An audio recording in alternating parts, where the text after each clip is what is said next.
लिपुलेखमा भारतको कडा जवाफ, नेपालको दाबीलाई भन्यो कृत्रिम र अस्वीकार्य। भारतले लिपुलेख क्षेत्रबारे नेपालको दाबीलाई ऐतिहासिक तथ्य र प्रमाणविहीन भन्दै कडा प्रतिक्रिया दिएको छ। कैलाश मानसरोवर यात्रा पुनः सञ्चालनको विषयमा नेपालले आपत्ति जनाएपछि भारतको विदेश मन्त्रालयले औपचारिक वक्तव्य जारी गर्दै नेपालको दाबी अस्वीकार गरेको हो।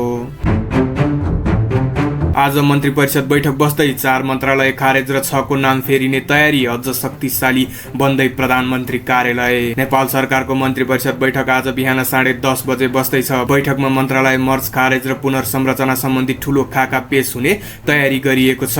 प्रधानमन्त्री बालेन शाह नेतृत्वको सरकारले संघीय मन्त्रालयको संख्या घटाएर 17 मा सीमित गर्ने तयारी अन्तिम चरणमा पुर्याएको स्रोतको दाबी रहेको छ।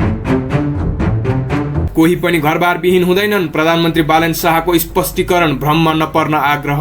काठमाडौँ उपत्यकामा सुकुम्बासी बस्ती हटाउने विषयलाई लिएर बढेको तनावबीच प्रधानमन्त्री बालेन शाहले कडा स्पष्टीकरण दिएका छन्। उनले कुनै पनि नागरिकलाई घरबार विहीन बनाउने सरकारको मनसाय छैन भन्दै अफवाह र भ्रममा नपर्न आग्रह गरेका छन्। दक्षिण एसियाको राजनीतिमा नयाँ परिवर्तनको संकेत देखिन थालेको छ। नेपालमा घण्टीको आवाज गुन्जिरहेको छ भने भारतको तमिलनाडुमा सिट्ठीको धुन फैलिएको छ। यी दुई फरक देशका घटनाहरू भए पनि यसले युवा पुस्ताले पुरानो नेतृत्वलाई अस्वीकार गर्दै नयाँ अनुहारलाई रोज्न थालेको स्पष्ट संकेत दिएको छ।